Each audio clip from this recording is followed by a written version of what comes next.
ভারতের রাজস্থানের জয়সলমীর একটি গ্রামে জুরাসিক যুগের বিরল প্রজাতির কুমির সদৃশ জীবাশ্ম আবিষ্কার করেছেন গবেষকরা।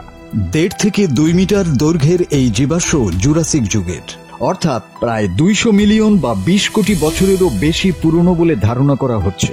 এটি বর্তমান কুমিরের আদিরূপ বলে ধারণা জীববিজ্ঞানীদের, যারা কোটি কোটি বছর আগে নদীর ধারে বাস করত এবং মাছ খেয়ে বেঁচে থাকত।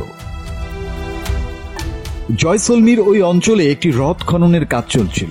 গত সপ্তাহে খননের সময় কয়েকজন গ্রামবাসী প্রথম ওই দেহাবশেষ লক্ষ্য করেন। মাটিতে বড় বড় কঙ্কালের মতো কিছু পড়ে থাকতে দেখে স্থানীয় কর্তৃপক্ষকে এই বিষয়ে তারা জানান।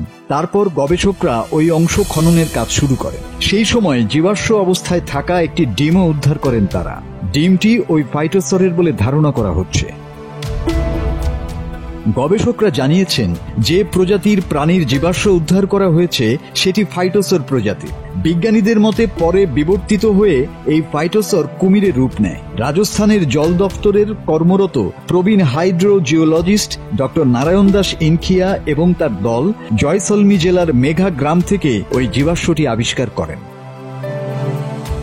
এই স্থানে আরো অনেক লুকানো জীবাশ্ম থাকতে পারে, যা বিবর্তনের ইতিহাস সম্পর্কে গুরুত্বপূর্ণ এবং চমকপ্রদ তথ্য দিতে পারে। ডক্টর ইনখিয়া বলেন, এই অঞ্চলটিকে জীবাশ্ম পর্যটনের জন্য গুরুত্বপূর্ণ পর্যটন এলাকা হিসাবে গড়ে তোলা যেতে পারে। ফাইটোসর ছিল আধা জলচর সরীসৃপ, যা নদী ও স্থলভাগে বসবাস করত এবং পরবর্তীতে এটি বিবর্তনের মাধ্যমে বর্তমান কুমিরে রূপান্তরিত হয়।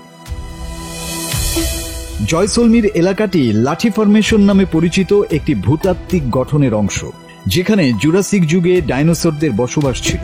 2023 সালে এখানেই ডক্টর ইনখিয়া একটি জীবাশ্মকৃত ডিম খুঁজে পান, যা ডাইনোসরের বলে ধারণা করা হয়।